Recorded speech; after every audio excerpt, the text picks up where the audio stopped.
Ang tulong natin ay nasa pangalan ng Panginoon. Siya ang lumikha ng langit at lupa.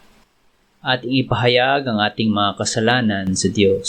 Ang ating Diyos ay Diyos na mahabagin at mapagpatawad.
Mapalad ang tao na pinatawad na yaong kasalanan at nalimot na rin ang kanyang nagawang mga pagsalangsang.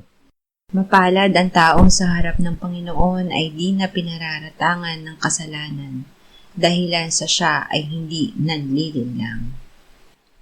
Nung hindi ko pa naipapahayag yaring kasalanan, sa buong maghapon ako'y nananangis sa matinding lumbay. Sa araw at gabi, bigat ng kamay mo ang nararamdaman, ano pa't wala nang nalalabi akong lakas sa katawan. Hamog ang kaparis na dagling na tuyo sa sikat ng araw. Ako ay lumapit sa iyong harapan at salay inamin.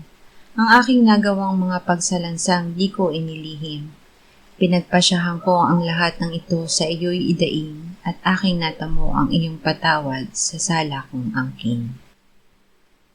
Mga minamahal, sinasabi sa unang Juan 1:9, kung ipinapahayag natin ang ating mga kasalanan, maaasahan nating ipatatawad sa atin ng Diyos ang mga ito at lilinisin tayo sa lahat ng ating kasamaan sapagkat siya'y tapat at matuwid. Salamat sa iyo, O Diyos. Pinatunayan mo ang iyong pag-ibig sa amin nang si Kristo ay mamatay para sa amin noong kami mga makasalanan pa. Ngayon ay buksan mo ang aming mga labi at kami ay magpupuri sa iyo.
Gawa 4:8-12.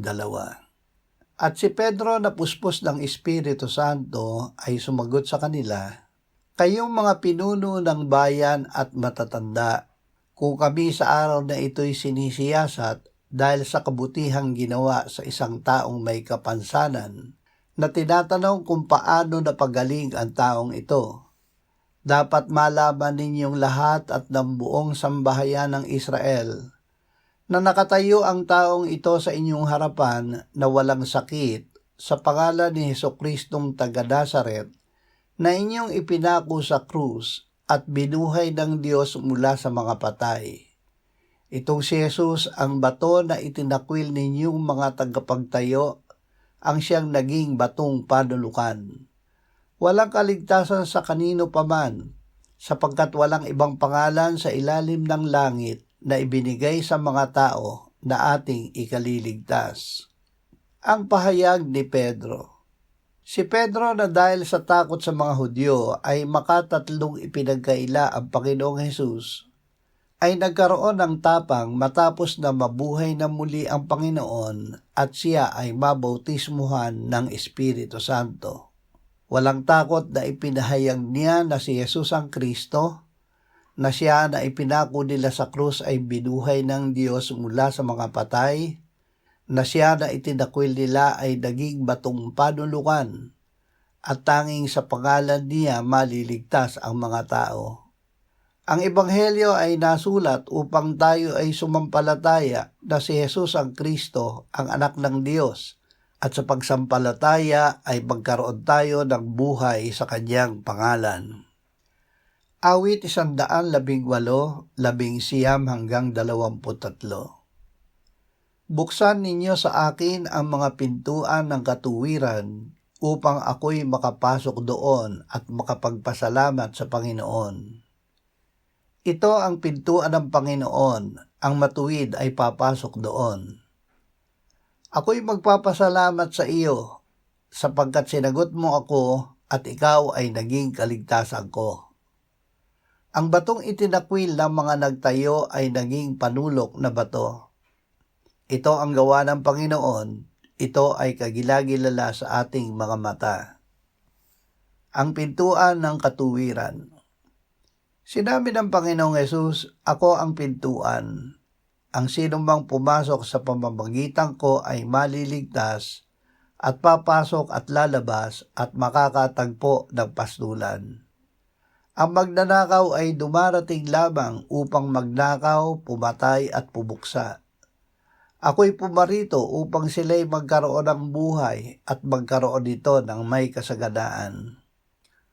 Ako ang daan at ang katotohanan at ang buhay. Sino man ay hindi makakarating sa Ama kundi sa pamamagitan ko.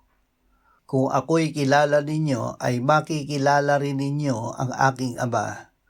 Mula ngayon siya'y inyong nakikilala at siya'y inyong nakita.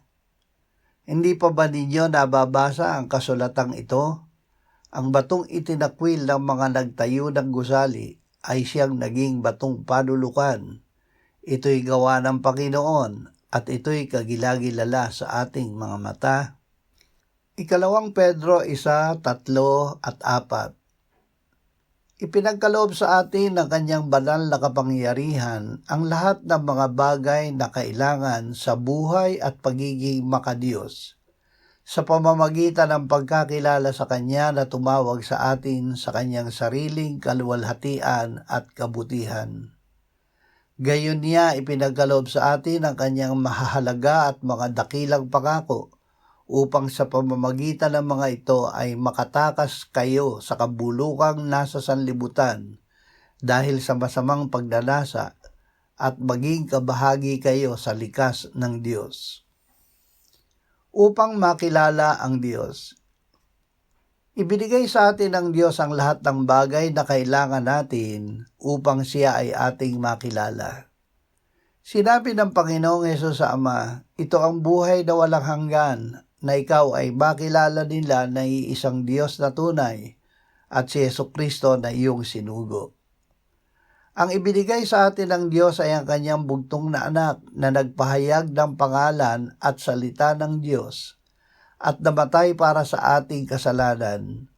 Muling binuhay, iniakyat at iniluklok ng Ama sa kanyang kanan sa langit. Si Kristo ngayon ay nananahan sa atin. Sa pamamagitan niya ay makapamumuhay tayo na makadiyos at kabahagi sa likas ng Diyos. Marcos 8:27-29. Nagtungo si Jesus at ang kanyang mga alagad sa mga nayon ng Cesarea sa Pilipos, at sa daan ay tinanong niya ang kanyang mga alagad, "Sino raw ako ayon sa sinasabi ng mga tao?" At sinabi nila sa kanya, "Si Juan na tagapagbautismo," at sabi ng iba, "Si Elias," at ng iba pa, "Isa sa mga propeta." At tinanong niya sila, "Ngunit sino ako ayon sa sinasabi ninyo?" Sumagot si Pedro at sinabi sa kanya, "Ikaw ang Kristo." Ang pahayag ni Pedro.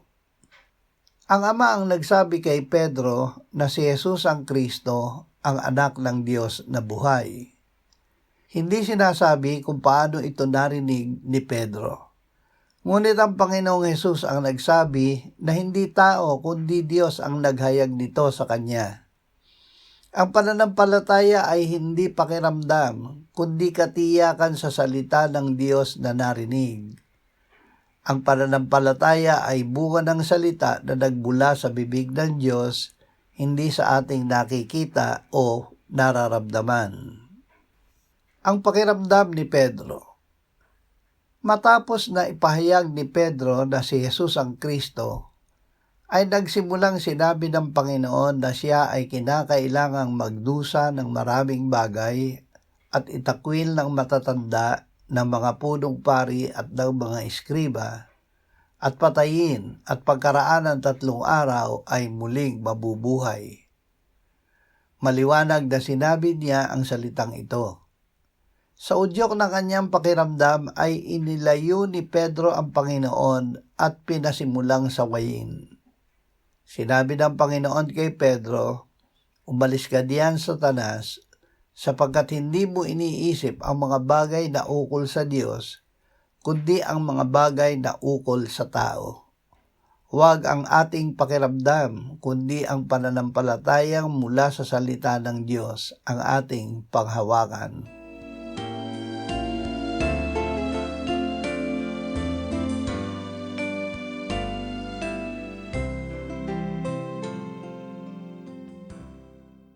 Manalangin tayo. Panginoong Hesus, sinabi mo, "Malibang kainin ninyo ang laman ng anak ng tao at inumin ang kanyang dugo, kayo ay walang buhay sa inyo. Ang sino mang kumakain ng aking laman at umiinom ng aking dugo ay may buhay na walang hanggan, at akin siyang muling bubuhayin sa huling araw. Sapagkat ang aking laman ay tunay na pagkain at ang aking dugo ay tunay na inumin. Siya na kumakain ng aking laman at umiinom ng aking dugo ay nananahan sa akin at ako sa kanya. Kung paanong buhay ang Ama na nagsugo sa akin at ako ay nabubuhay sa pamamagitan ng Ama, gayon din siya na kumakain sa akin, siya man ay mabubuhay sa pamamagitan ko." Panginoong Hesus, aming tagapagligtas, tinatanggap ka namin sa oras na ito bilang aming tinapay ng buhay. Tinatanggap namin ang iyong katawan na ipinako sa krus, namatay, inilibing, binuhay na muli, at iniakyat ng Ama sa kanyang kanan sa langit bilang aming tunay na pagkain. Tinatanggap namin ang iyong dugo na nabuhos sa ikapagpapatawad ng aming kasalanan bilang aming tunay na inumin. Manahan at mabuhay ka sa amin upang kami ay mamuhay sa pamamagitan mo kung paanong ikaw ay namuhay sa pamamagitan ng Ama. Salamat, Ama, sapagkat dahil kay Kristo, kami ngayon ay nakapamumuhay kasama mo kaisa ng Espiritu Santo. Sa iyo ang lahat ng kaluwalhatian, ngayon at magpakailanman. Amen.